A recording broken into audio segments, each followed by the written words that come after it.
بسم الله الرحمن الرحيم حمدا ومصلي ومسلما أما بعد فأعوذ بالله من الشيطان الرجيم بسم الله الرحمن الرحيم والفجر وليال عشر والشفع والوتر والليل إذا يسر هل في ذلك قسم لذي حجر صدق اللہ العلی العظیم۔ ناظرین کرام، ان قریب ماہ ذی الحجہ کا آغاز ہونے والا ہے۔ ذی الحجہ اسلامی سال کا آخری مہینہ اور 12واں مہینہ ہے۔ اس کے بعد پھر نیا سال شروع ہوتا ہے۔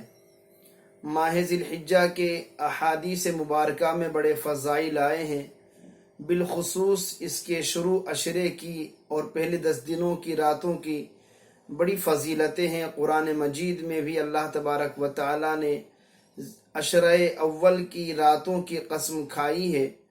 چنانچہ جو آیت کریمہ میں نے آپ کے سامنے پڑھی، اللہ نے صبح صادق کی قسم کھائی، 10 راتوں کی قسم کھائی، اور راجح قول کے مطابق یہاں پر 10 راتوں سے مراد ذی الحجہ کے شروع 10 دنوں کی راتیں مراد ہیں۔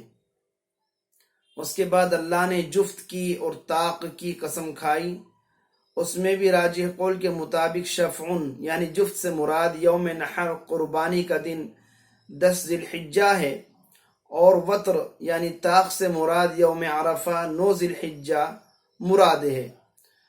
تو جب اللہ تبارک و تعالی کسی رات کی قسم کھائے، کسی مخصوص دن کی قسم کھائے، یہ اس کے عند اللہ افضل ہونے کی، محتم بالشان ہونے کی علامت ہے۔ اسی لیے آپ علیہ السلام نے ارشاد فرمایا، حضرت عبداللہ ابن عباس رضی اللہ تعالیٰ عنہما کی روایت ہے کہ اللہ کے نزدیک عشرہ ذی الحجہ میں کیا جانے والا کوئی بھی نیک عمل اللہ کے نزدیک اتنا محبوب ہے کہ سال کے دوسرے دنوں میں اتنا محبوب نہیں۔ صحابہ نے عرض کیا، یا رسول اللہ، کیا اللہ کے راستے میں جہاد کرنا بھی؟ آپ نے فرمایا کہ ہاں، اللہ یہ کہ کوئی مجاہد اپنی جان اپنا مال لے کر کے نکلا اور پھر وہ کسی چیز کے ساتھ واپس نہیں آیا۔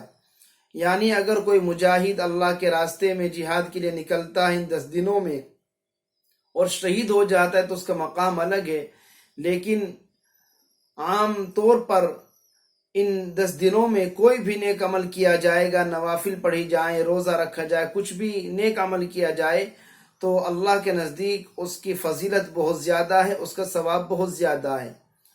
اور عشرہ ذی الحجہ کی فضیلت کی وجہ کیا ہے؟ فضیلت کی وجہ یہ ہے کہ ان شروع کے 10 دنوں میں بہت سارے نیک اعمال ایک ساتھ جمع ہو جاتے ہیں۔ مثال کے طور پر سب سے بڑی چیز تو یہ ہے کہ اسلام کا اہم عظیم رکن، اسلام کی بنیاد یعنی حج، وہ بھی اسی مہینے کے شروع کے عشرے میں پایا جاتا ہے۔ 9 تاریخ کو حج کیا جاتا ہے۔ اسی طرح تکبیرات تشریق کہنے کا حکم دیا گیا، جو 9 تاریخ سے لے کر 13 تاریخ تک سلسلہ چلتا ہے۔ اسی طرح 10 تاریخ کو قربانی کرنے کا، عید الاضحیٰ کی 2 رکعت نماز ادا کرنے کا حکم دیا گیا۔ اسی طرح قربانی کرنے والوں کو یہ بھی حکم دیا گیا کہ ان کے لیے افضل اور بہتر یہ ہے کہ چاند نظر آنے سے لے کر قربانی کرنے تک اپنے ناخن نہ کاٹیں، بال نہ کاٹیں۔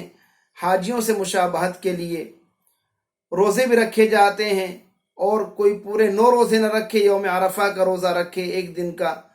تو بہت سارے نیک اعمال روزے کی شکل میں، نوافل کی شکل میں، تکبیرات تشریق کی شکل میں، قربانی کی شکل میں، حج کی شکل میں اس مہینے کے شروع عشرے میں ایک ساتھ جمع ہوتے ہیں۔ اسی لیے اللہ کے نزدیک ان شروع کے 10 دنوں کی بہت اہمیت ہے اور یہ بہت افضل ایام ہیں۔ اس لیے اللہ سے دعا کریں، اللہ تبارک و تعالی ہم سبھی کو ماہ ذی الحجہ کے عشرے کی اور شروع کے 10 دنوں کی خوب قدر کرنے کی، ان 10 دنوں میں زیادہ سے زیادہ کثرت کے ساتھ عبادت کرنے کی، نوافل کا اہتمام کرنے کی توفیق نصیب فرمائے۔ آمین۔ وآخر دعوانا ان الحمد للہ رب العالمین۔